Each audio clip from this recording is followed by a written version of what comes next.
जय हिंद दोस्तों, उम्मीद करते हैं शानदार होंगे, बेहतरीन होंगे, जबरदस्त होंगे और अपनी तैयारी को बिल्कुल चार चांद लगा करके मेहनत कर रहे होंगे। आइए आज हम रीजनिंग की तीसरी क्लास, जिसमें चैप्टर हमारा सेकंड चैप्टर नाम है एनालॉजी, सादृश्यता।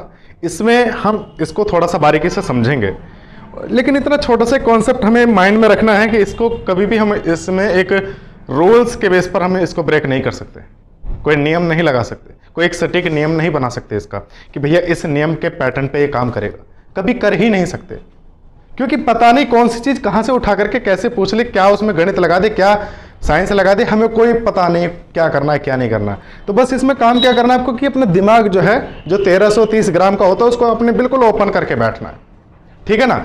तो क्वेश्चंस को बस प्रैक्टिस करनी है इस चैप्टर के लिए कि जितने ज़्यादा से ज़्यादा हम प्रैक्टिस कर सकते हैं वो एकदम बेस्ट तरीका होगा। तो आपको करना क्या है सर सबसे ज़्यादा से ज़्यादा कहीं से भी कोई सी भी बुक उठा लो, आपको बस प्रैक्टिस ज़्यादा से ज़्यादा करनी है और कुछ नहीं। क्योंकि सीधी सी बात अभी मैंने बताया ना, अगर कोई रूल होता याद कर लेते आसानी से, कोई रूल है ही नहीं, तो प्रैक्टिस करनी पड़ेगी ना दिमाग को एक्टिव करने के लिए। देखिए दिमाग एक ऐसी चीज़ होती है, जितना ज्यादा घिसोगे उतनी ज्यादा चमक आएगी, तो घिसना पड़ेगा श्रीमान, ठीक है। आज का सबसे पहला क्वेश्चन हमारे सामने है कि जहाज जैसे कप्तान से संबंधित है वैसे ही अखबार किससे संबंधित है। अब बहुत से बच्चे इसको लगाएंगे कि सर अखबार पाठक से हो गया, प्रकाशक, मुद्रक, संपादक, सारे तो एक जैसे लग रहे हैं, सारे लगा दें, बहुत बढ़िया, बा मौज कर दोगे, कतई धुम्मन उठा दोगे। समझो बात को कि भाई जहाज को चला कौन रहा है, कप्तान। यानी कि एक दूसरे, इसको थोड़ा सा अपने अकॉर्डिंग लैंग्वेज चेंज करते हैं, क्या कि जहाज को नियंत्रित कौन करता है, कप्तान करता है। तो सर अखबार को कौन नियंत्रित करेगा, सर पाठक कभी नियंत्रित नहीं कर सकता, क्योंकि पाठक सिर्फ पढ़ता है। प्रकाशक सिर्फ छापने का काम करता है, उसको जैसा आदेश मिल जाएगा वैसा छापेगा, वो आदेश देता नहीं है। मुद्रक, वही प्रकाशक और मुद्रक एक ही भाषा है, अलग अलग तरीके से कही गई है। यहां पर संपादक क्या है, तो सर संपादक होता है जो उसको बताएगा कि आपको ऐसे करना है, ये चीज ऐसे लगानी है, ये चीज ऐसे लगानी है। यानी कि कौन कंट्रोल करेगा, तो श्रीमान मुझे बताना आपकी कौन कंट्रोल करेगा, संपादक करेगा। इसमें थोड़ा सा हम 2 ग्राम बढ़ा लेते हैं मार्कर को, ये करेगा संपादक, समझे गए हो। चलिए अगला हमारे पास नेक्स्ट क्वेश्चन है, बहुत ही शानदार क्वेश्चन आएगा कि मछली जैसे जल से संबंधित है, कि मछली जल की रानी है, बाहर निकालोगे डर जाएगी, ऐसी कुछ कहानी पड़ी होगी, उसी से संबंधित है हमारे सामने कि मछली जैसे जल से संबंधित है। कैसे संबंधित है बताना मेरे दोस्त। तो श्रीमान ऐसे संबंधित है सीधा सीधा कि मछली को जीने के लिए जल की आवश्यकता होती है, या फिर ऐसे कह लो कि जल में ही मछली सांस लेती है। वैसे ही चिड़िया किससे संबंधित है, तो भैया चिड़िया पानी में सांस लेकर है, दूध में, हवा में लेती है। हवा लगा दो, इसमें हवा कहाँ है, सर हवा तो दिख नहीं रही, भैया हवा का वायु तो नाम दे रखा है, लगाओ आगे बढ़ो। यानी कि आपको करना क्या है, फटाक से ऑप्शन सी टिक करना है, ज्यादा टाइम वेस्ट नहीं करना है, आगे बढ़ जाना है, ठीक है। चलिए बहुत बेहतरीन सर, कतई जी धुम्मा उठा दिया। चलो अब आगे जी, हमारे गॉड ऑफ क्रिकेट कहा जाता है सचिन तेंदुलकर, मास्टर ब्लास्टर बंदा, एकदम टक्कर का नहीं बंदा को इसके कोई भी, कि सचिन तेंदुलकर नाम बताने की आगे जरूरत ही नहीं कि किससे संबंधित होगा, क्रिकेट से ही संबंधित है। आगे कि उसी प्रकार सानिया मिर्जा किससे संबंधित है, बहुत सुर्खियों में रही है मैडम, और जानते भी होगे, है ना, याद भी होगा, टेबल टेनिस। हाँ हाँ यार रटा पड़ा ये तो बच्चों को है। ये हो गया आपका ऑप्शन ए, टेबल टेनिस। शतरंज, शिक्षा, बॉक्सिंग, इन सब के अपने अलग अलग फील्ड हैं, अलग अलग महारत ही हैं। इसमें हम किसी भी ऑप्शन को हाईलाइट करके नहीं बता सकते ना कि भाई शतरंज में कौन होगा, नहीं कह सकते। जैसे कि सचिन तेंदुलकर क्रिकेट से हैं, लेकिन क्रिकेट से क्या वीरेंद्र सहवाग जाने मानी हस्ती नहीं है, क्या विराट कोहली जानी मानी हस्ती नहीं है, तो किसी एक का नाम इंडिकेट नहीं कर सकते। हाँ लेकिन उस पर्सन का नाम लेकर के उसका खेल जरूर इंडिकेट कर सकते हैं कि वो आदमी कौन सा खेल खेलता है, ठीक है ना। चलिए अब ये मत कहने लग जाना कि जी पापा की परी कौन सा खेल खेलती है, दिल तोड़ने का है। चलिए आगे चलते हैं, दिल पे ना लेना कोई भी, है ना, अगर दिल हो तो दिल पे मत लेना बिल्कुल भी, क्योंकि ये सिर्फ और सिर्फ आपकी चेहरे पर मुस्कुराहट लाने के लिए कुछ चंद अल्फाज कहे जाते हैं। चलिए कि जैसे किसी गाय के लिए बछड़ा है, गाय की मोहब्बत है ना, वैसे ही किसी बकरी के लिए, यानी कि गाय का जो बच्चा होता है उसको हम बछड़ा कहते हैं। तो किसी बकरी के लिए, यानी कि बकरी के बच्चे को क्या कहा जाता है? बकरी के बच्चे को क्या कहा जाएगा? जल्दी बताओ, जल्दी जल्दी। मेमना। बात ही खत्म। सर पिल्ला होता है, देखो नाम तो मैं लूंगा नहीं क्योंकि ऐसा लगेगा कि गाली दे रहे हैं, है ना। कुत्ते की मादा प्रजाति का बच्चा होता है। छोना का कोई कंफर्मेशन नहीं, पता नहीं कहां से शब्द उठा लिया, कहां डाल दिया, कोई पता नहीं है। मेमना आपका ऑप्शन करेक्ट वाला है। बछड़ा आप जानते हैं गाय का बच्चा बछड़ा कहलाता है, यानी कि इसका ऑप्शन आपके लिए क्या सही होगा? मेमना सही कर देंगे आप। नेक्स्ट क्वेश्चन की तरफ चलते हैं। दिए गए विकल्पों में से संबंधित शब्द को चुनिए। थोड़ा सा सस्पेंस बनाएगा ये क्वेश्चन, लेकिन मैं पूरा टाइम दूंगा आपको सोचने के लिए कि आपको बताना क्या है इसका।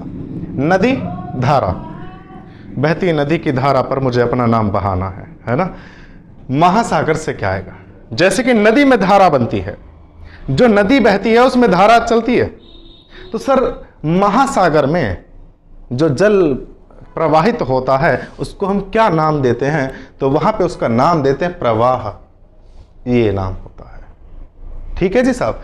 तालाब नहीं कहेंगे क्योंकि तालाब एक पूरा जगह होती है जहां पे पानी भरा हुआ होता है। बांध जहां पे पानी को रोका जाता है, जबकि नदी और धारा का संबंध रोकने से है ही नहीं। समुद्र ये इसका समानार्थी हो जाएगा, ये इससे कोई लेना देना नहीं। हमें लगाना क्या है? प्रवाह लगाना है कि जैसे नदी में धारा चलती है वैसे महासागर में प्रवाह चलता है, उसका बहाव चलता है। ठीक है ना। चलिए आगे चलते हैं सर। टिक लगाना जरूरी है, छोड़ो यार, है ऐसे ही चलता, कोई दिक्कत नहीं, समझ तो गए ना, बहुत है। वानर बड़बड़ाना। वानर जानते हैं? बंदर बड़बड़ाता है, घुड़की दिखाता है, पास जाओ पता चलेगा क्या दिखाता है। ऊंट क्या करेगा? गुर्र गुर्र कौन करता है? तुच्छ, ये पता नहीं, ये तो वैसा शब्द है, क्रिया विशेषण टाइप का है ना। मिमियाहट कराहना। ऊंट हमेशा मिमियाहट, यानी कि मिमियाता है, करता है ऊंट। मैं ऊंट नहीं हूं जो मैं कर सकूं, है ना, भावनाओं पे मत लेना बिल्कुल। तो आपका जो ऑप्शन आएगा वो कौन सा ऑप्शन सही रहेगा? Option number C, question number 6 का। ठीक है ना। यानी कि ऊंट हमेशा मिमियाता है, बंदर बड़बड़ाते हैं, जो घोड़ा होता है वो क्या करता है? हाँ चलो कमेंट में बता देना, कोई दिक्कत नहीं है, कमेंट में बता देना, आपके लिए छोड़ रहा हूं मैं। चलिए सारी चीजें अगर मैं बताऊंगा तो फिर आप क्या करोगे? कुछ आपको भी तो करना पड़ेगा, है। देखिएगा, भविष्यवाणी, भविष्य, खेद। जो इस क्वेश्चन का करेक्ट आंसर बता देगा उसको हाथों हाथ 10 रुपया का इनाम मिलेगा। कैमरे में से घुस के दे दूंगा। और बताओ, पर इसका एग्जैक्ट आंसर चाहिए मुझे।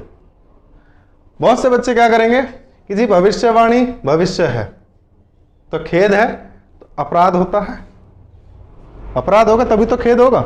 गलती पे ही तो अपराध, गलती पे ही तो खेद होता है। भाई जैसे मैंने किसी का मार दिया गलती से तो मारा नहीं जाता, लगता है गलती से, है ना।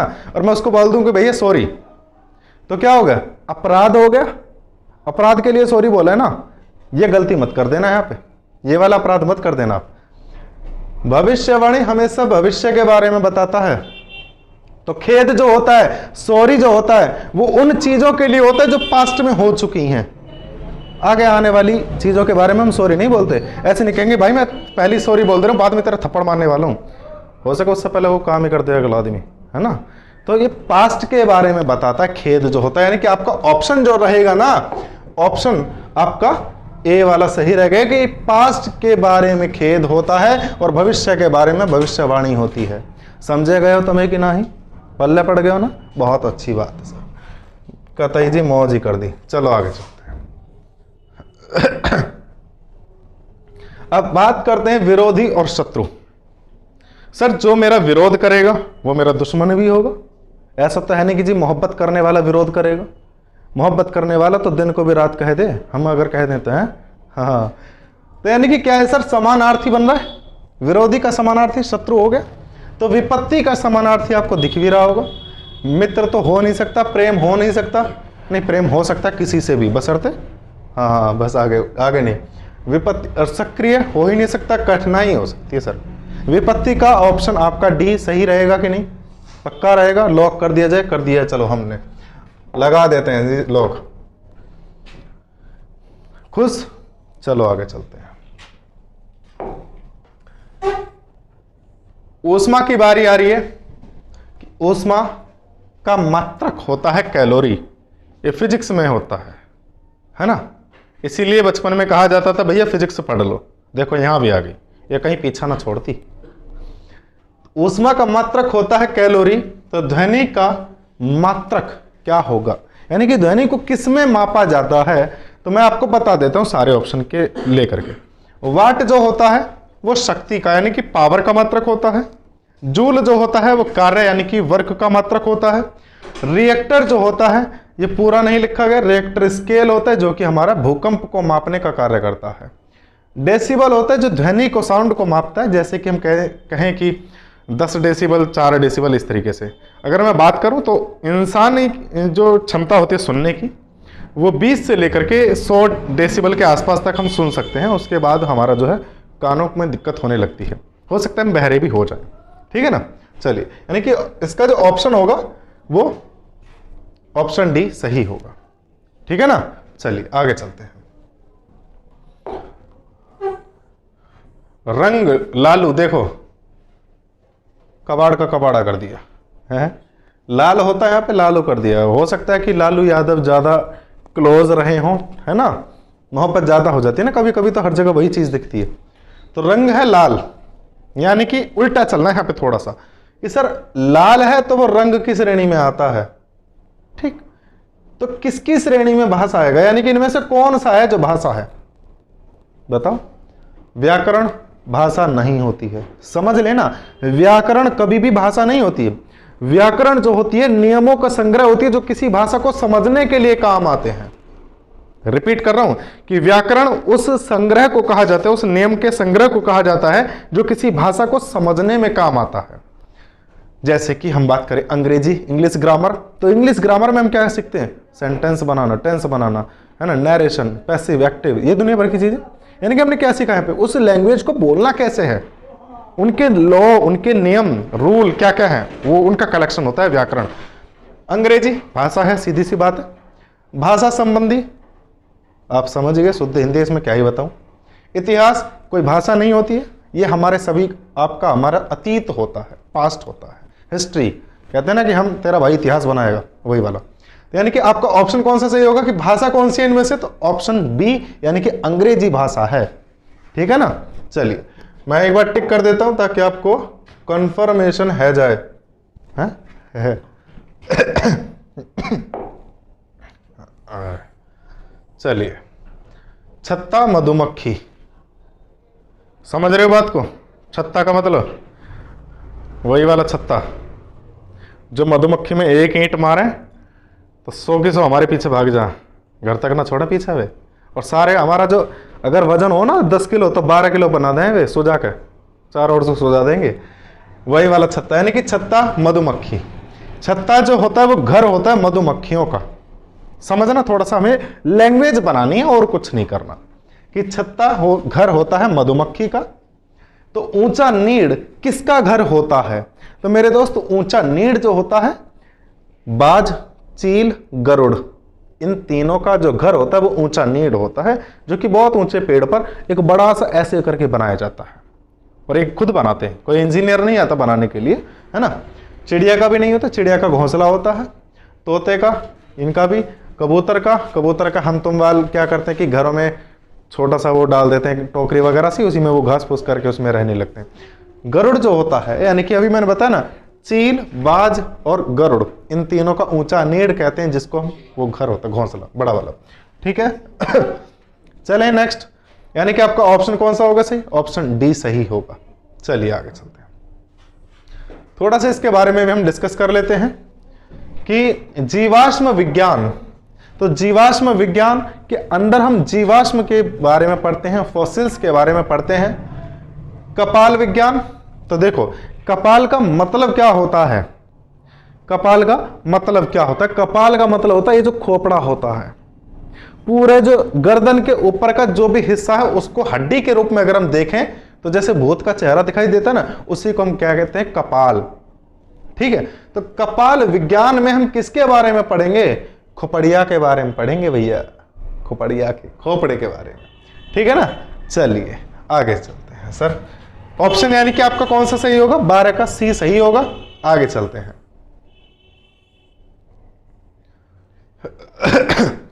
अब देखते हैं आगे कि जैसे कि नॉटिलस एक विशेष प्रकार की मछली होती है, नॉटिलस एक मछली होती है विशेष प्रकार की, तो ठीक उसी तरीके से चैती पक्षी किसको कहा जाएगा, किसकी प्रजाति में होता है चैती पक्षी। तो देखो, चूजा होता बत्तख का बच्चा, बत्तख, सूंस, डॉल्फिन, कबूतर। तो सुनो मेरी बात, बत्तख जो होती है ना, एक विशेष प्रकार की बत्तख को चैती पक्षी कहा जाता है, यानी कि वो बत्तख होती है। और जहां तक मेरा अंदाजा सही है, उसको जिसको हम देसी भाषा में जलमुर्गी कहते हैं ना, शायद उसी को ही चैती पक्षी कहा जाता है। शायद को कंफर्म कर देना कमेंट में करके, है ना। हाँ हाँ चलिए आगे चलते हैं। यानी कि इसका ऑप्शन जो होगा 13 का बी सही होगा। बत्तख की एक विशेष प्रकार की प्रजाति होती है। धनुष, बाण, पिस्तौल, बंदूक। अब बताना जरा इसका कौन सा सही होगा। तो मेरे दोस्तों देखो जरा कि भैया धनुष से निकल कर के जाता है बाण, ऐसे करते हैं ना, तो जो हाथ में ऐसे पकड़ रखा है वो तो होगा धनुष। जो इस वाले हाथ में पकड़ के खींच रहे हैं, वो जो डंडी सी होती है वो बाण होता है। जब धनुष को खींचा जाता है तो बाण निकल करके जाता है। तो पिस्तौल की जब घोड़ा दबाया जाता है तो क्या चीज निकल करके जाती है, राइफल निकल करके नहीं जाती, बंदूक निकल करके नहीं जाती। ये गोली मारना एक क्रिया है, किसी का संज्ञा नहीं है। और गोली जो होती है, जो बुलेट होती है मेरे दोस्त, ये निकल करके मारती है इंसान को, नैनों से मतलब अखियों से गोली मारे, वही वाली। ठीक है ना, बुलेट। यानी कि ऑप्शन कौन सा होगा, तो ऑप्शन नंबर 14 का ए बिल्कुल आपका करेक्ट ऑप्शन होगा। चलिए आगे चलते हैं सर।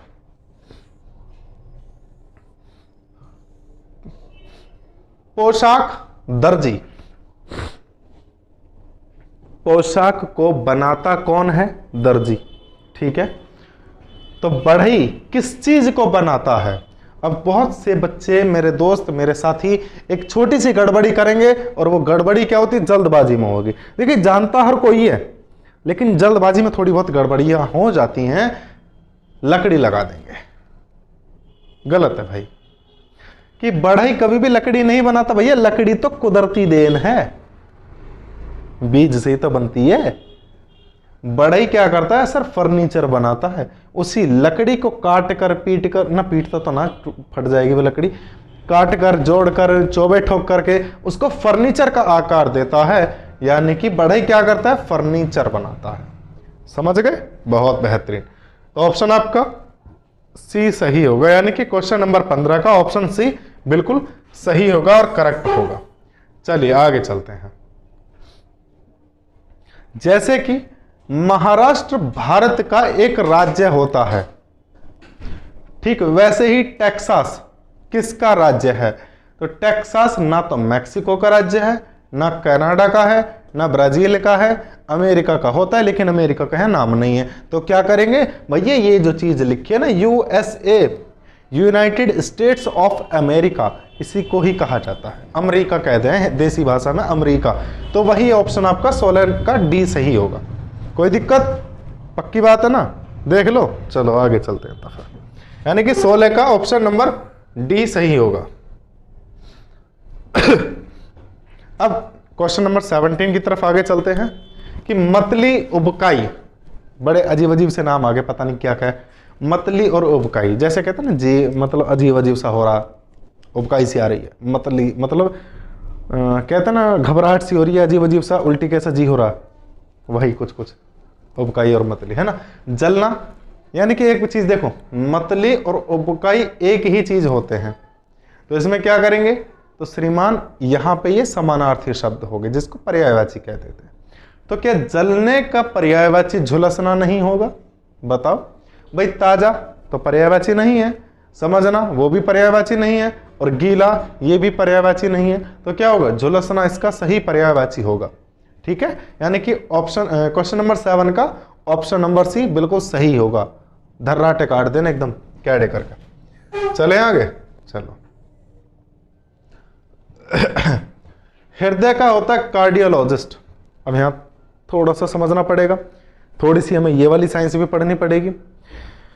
जो हमारा हार्ट होता है, दिल जो धड़कता है 1 मिनट में 72 बार, जो तुम्हारे पास है नहीं, है ना, दे रखा ना तुमने, गिरवी दे रखा ना किसी को, तो उस हृदय का जो डॉक्टर होता है उसको कार्डियोलॉजिस्ट कहते हैं। ठीक है, तो वृक, किडनी, अब किडनी का कौन सा होगा? ये जो होते हैं ना किडनी, हाँ, जो आपका ब्लड को साफ करता है। कहते हैं ना, दो ही, एक किडनी बेच दो तो एक एप्पल का फोन आ जा, तो 2 एप्पल के फोन हो गए ना तुम्हारे यहाँ लगे हुए, वो बताना उनका डॉक्टर कौन होता है। तो देखो, अंतःस्राव विज्ञानी ये अपना अलग सिस्टम है, यहाँ अग्नाशय वग्नाशय का रिलेटेड है, इनके बारे में बाद में बात करेंगे। तंत्रिका विज्ञानी जो कि हमारे यहाँ पे न्यूरोसर्जन कहते हैं जिसको हम, जो दिमाग के अंदर जो छोटे छोटे बहुत सारे वायर फैले हुए हैं ना, उनके बारे में डॉक्टर जो होता है, उनके बारे में जो साइंस होती है। ऑर्थोडोंटिस्ट जो दांतों का डॉक्टर होता है उसको डेंटिस्ट कहते हैं साधारण भाषा में, लेकिन अगर उसी दांतों के लिए पूरा बिल्कुल डिटेल की हम बात करें, बहुत ज्यादा अपर लेवल का जो डॉक्टर बन जाता है उसको हम कह देते हैं ऑर्थोडोंटिस्ट। ठीक है, नेफ्रोलॉजिस्ट होता है तो आपका किडनी के लिए होता है, जिसको वृक कहते हैं हिंदी में। ठीक है, यानी कि आपके 2 एप्पल के फोनों के लिए नेफ्रोलॉजिस्ट आपका जिम्मेदार होता है। ठीक है, यही आपका एप्पल का फोन दिला सकता है आपको। आप अपनी किडनी बेच दो, एक ले सकते हो, दूसरा लोगे तो आप लेने लायक ही ना बचोगे भैया, है ना। यानी कि ऑप्शन नंबर 18 का बी बिल्कुल सही हो जाएगा। आगे चलते हैं, कोई दिक्कत नहीं सर।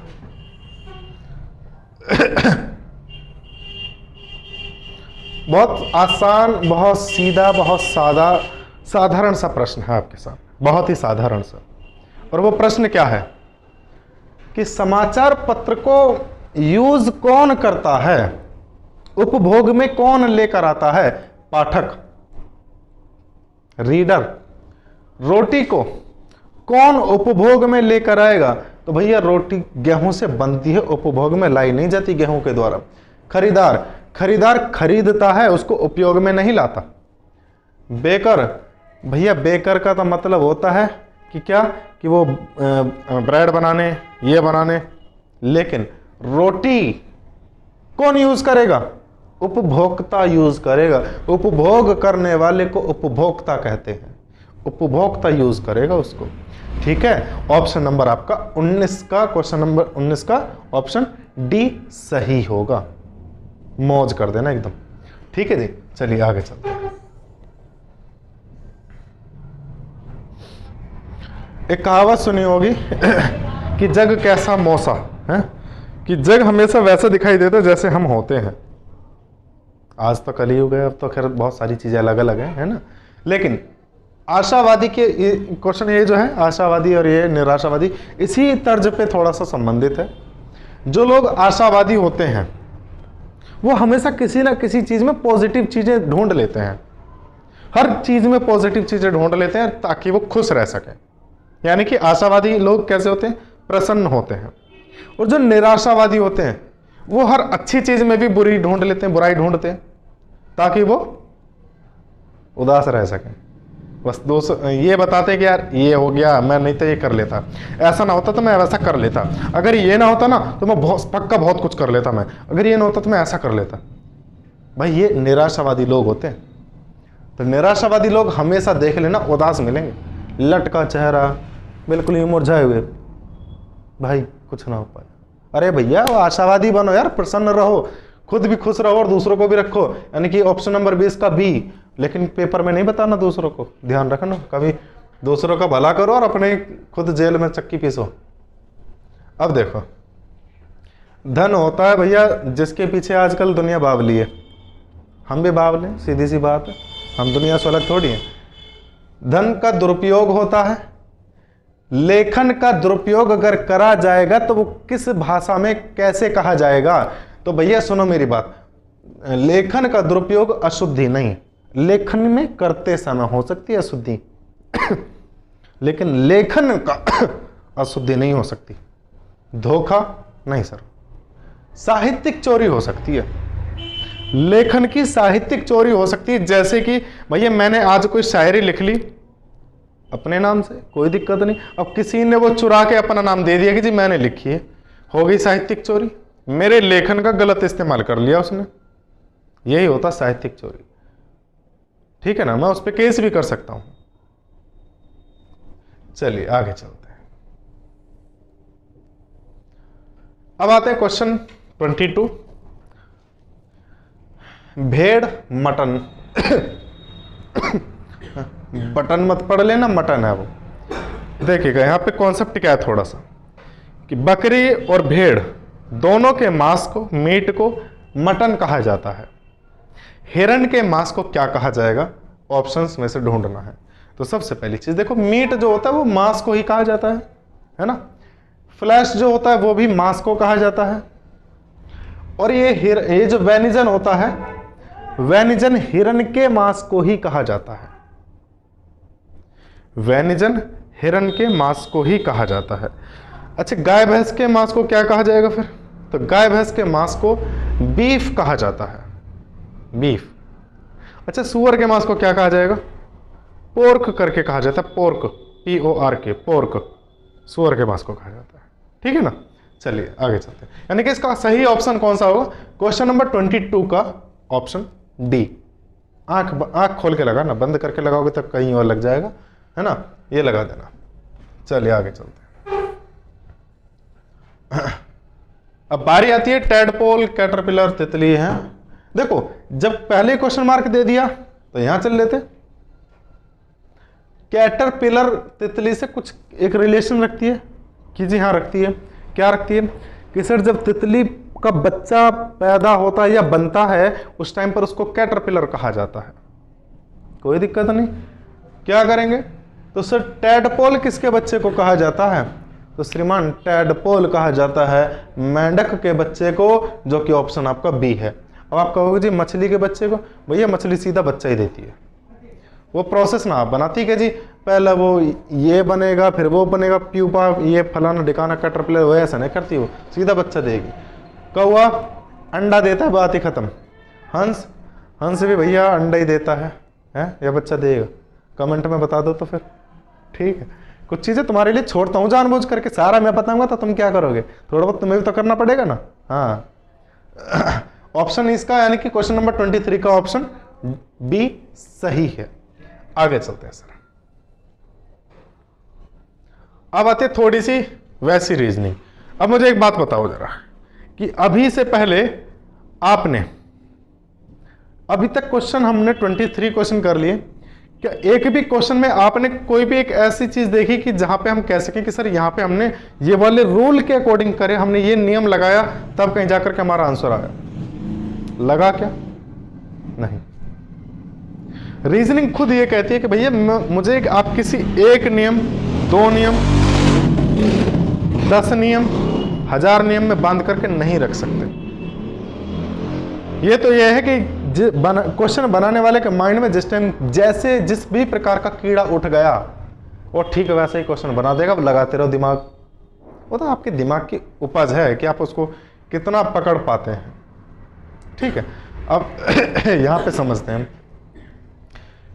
कह रहे SNOP ONSP, चील की निगाह बनानी पड़ेगी आपको। कैसे कि सर देखो जो शब्द, जो वर्ड, जो लेटर्स यहां हैं ठीक उतने ही लेटर्स और वही लेटर्स यहां पे हैं। अब थोड़ा सा आगे देखो कि SNOP यानी कि N के बाद O है और यहां पे O के बाद N है, यानी कि बीच वालों को उठा के पलट दिया है। बस यहीं तक काम करना, आगे का काम नहीं करना। आगे का करना ही नहीं भैया, क्यों ना करना, तो थोड़ा सा दिमाग लगा लो। क्या कि आप ऑप्शंस पे निगाह मार लेना एक बार। ऑप्शंस के पहले 2 लेटर सभी अलग अलग हैं, कोई भी एक जैसा नहीं है। तो हमें बस इतने पे ध्यान करना है कि N के बाद O है और O के बाद N है, पलट के रखा है बीच वालों को, बस बीच वालों को पलट के रखना। L के बाद A है तो A के बाद L आना चाहिए। आगे का सॉल्व नहीं करना है, क्योंकि रीजनिंग हो या मैथ हो, एग्जाम में धुरंधर वही है जो कम टाइम में सॉल्व कर दे। बाकी क्वेश्चन तो हर कोई सॉल्व कर लेगा सारे, आप उसी पेपर को घर ला करके सॉल्व कर लोगे पूरे के पूरे को। मगर असली धुरंधर वो है जो कम टाइम में सॉल्व कर ले। तो अपने को टाइम बचाने के लिए क्या करना है सर, हमने ही पकड़ना है बस, एन के बाद ओ के बाद एन, तो एल के बाद ए, तो ए के बाद एल आना चाहिए, ए के बाद एल मिल गया, बाकी किसी में और ए के बाद एल है ही ना शुरू में, जब ना है तो बात ही खत्म, कलेश काटो, 24 का ये आंसर आपका सही हो जाएगा। ज़्यादा आगे का माथा पच्ची नहीं करनी, कभी मैं जिद करने बैठो छोटे बच्चे की तरह, अरे नहीं भैया मैं पूरा का पूरा करके देखूंगा, कोई गर्ज पड़ रही, क्यों टाइम वेस्ट करना भैया, आराम से करो, है ना। तो यानी कि 24 का ए आप निपटा लेंगे, ठीक है। चलिए अब आगे चलते हैं सर, थोड़ा सा 2-2 ग्राम आगे चलते हैं। TSR FED WVU और आगे का पता नहीं, हमें निकालना पड़ेगा। अच्छा, इसके लिए मुझे थोड़ी सी आपको एक स्टोरी सी बतानी पड़ेगी। अल्फ़ाबेट्स याद हैं, ABCD है पक्का, नंबर याद है उनके, चलो मैं नंबर आपको बता देता हूँ। हो सकता है कि जिनको याद हो अच्छी बात है, जिनको नहीं याद हो तो हो सकता है कि इस वीडियो को देखने के बाद उनको याद हो जाए। सबसे पहले एक चीज़ याद कर लेना, ई, ये तो हर बुक में आपको मिल जाती है, EGOT, 5, 10, 15, 20, 25, 5 के डिफरेंस पे इजोटी कहते हैं इसको। हो गया यहां तक। अब बाकी की बची हुई ABCD याद कर लेते हैं बहुत सिंपल तरीके से, आसान सी भाषा में कोशिश करते हैं। देखिए, ए को याद करने की तो आवश्यकता है नहीं क्योंकि ये तो पहले नंबर पे होता है। आपको बी याद करने की जरूरत भी नहीं है, सी याद करने की भी जरूरत नहीं है, डी याद करने की भी जरूरत नहीं है, और ई मैंने यहां लिख चुका हूं।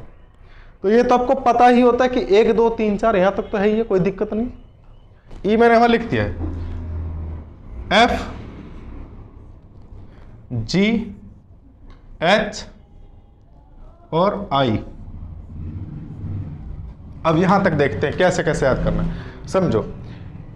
ई के बाद 5 है, ई का नंबर 5 है ना, ई के बाद F आ गया तो सीधा अगला नंबर हो गया 6, ठीक है। अब देखना जी ये लिखा है, जी को लिखते कैसे हैं देखना जरा, यहां पे जी ऐसे लिखा है। मैं नीचे का ये जो पोर्शन है इसको मैं ऐसे न लिख लूं, थोड़ा सा देखो जरा, कुछ लग रहा है एक जैसा कि नहीं, यानी कि जी के अंदर 7 छिपा हुआ मुझे नजर आ रहा है। तो इसका मतलब मैं क्या कह सकता हूं कि सर जी का नंबर 7 है। क्या है? 7 है, 7 हो गया। कि भाई जी हम जब बनाते हैं ना ऐसे यूं, तो वो 7 बनाते हैं हम, यानी कि जी का नंबर लिखते हैं कि जी 7वें नंबर पे है, ठीक है। अब एच की बारी आती है। सर जब एच लिखते हैं तो देखो जरा, ऊपर को भी मिला दो नीचे को भी मिला दो, बन गया क्या? 8 ना बन गए? ना बना 8? बताओ तो, ईमानदारी से बता दो। अच्छा 8 ही तो बना है भाई, यहां भी मैं इसको मिला दूं और यहां भी मिला दूं तो 8 ऐसे ही तो बनता है, ऐसे ही बना दिया मैंने भी 8, ठीक है। अच्छा आप जब अंग्रेजी झाड़ते हो, कोई आपसे कुछ पूछता है तो बस आप 3-4 शब्दों में बात अपनी पूरी करने की कोशिश करते हैं, या no no no no no, I know no I know I know I know, करते हैं ऐसा। अब आई नो यानी कि आई का नंबर 9 हो गया, यानी कि आई का नंबर 9, समझ गए? यानी कि आप जानते हैं I know that I has the numbers 9, I know, ठीक है। यहां तक तो हो गया ना। अब जे मैंने लिख दिया है ऑलरेडी पहले, पक्की बात है। चलो आगे चलते हैं। यानी कि आपको याद हो गया ए बी सी डी का तो 1 2 3 4 हो गया, एफ का 6 हो गया, जी में 7 छिपा होता है, एच में 8 और आई का 9 होता है, आई नो, है ना। अब बात ये आती है आई जे, अब लिखते के एल एम और एन। अब इनका भी समझ लेते हैं। सर जब के लिखा जाता है तो हरियाणा के एक मुझे याद आता है, एक ताऊ चढ़ गया बस में, वो कहता है एक कंडक्टर से कि भाई मन्ना बता दे कि अंग्रेजी वर्णमाला का 11वां अक्षर के होया करे। नहीं मिला जवाब? मिल गया, दोबारा से सुन लो। अंग्रेजी वर्णमाला का 11वां अक्षर के होया करे, 11वां अक्षर के होया करे, 11वां के मिल गया भैया, 11 के, ठीक है, अब समझ लो आगे एल की कहानी। 12 को अंग्रेजी में क्या कहते हैं? 12। 12 कहते हैं ना, 12। जब हम इसको प्रोनाउंसिएट करते हैं, प्रोनाउंस करते हैं, उच्चारण करते हैं, 12, तो ले पे ज्यादा जोर देते हैं, 12, है ना। ले का एल तो हो गया 12। रिलेट ही तो करना है भाई, ऐसे सीधे सीधे याद होने की ना, तो रिलेट ही कर लेंगे ना।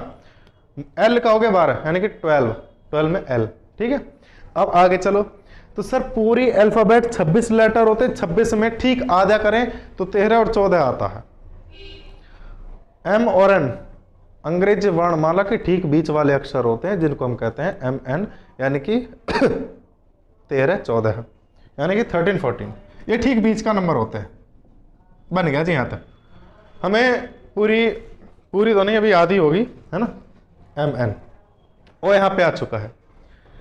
अब पी क्यू आर एस, अब इसका भी ट्रिक समझ लो। एक राजा था जिसकी 17 रानियां थी। कितनी? 17 रानियां। रानियों को अंग्रेजी में क्या कहते हैं? रानी को अंग्रेजी में क्या कहते हैं? क्वीन। कितनी थी? 17, 17।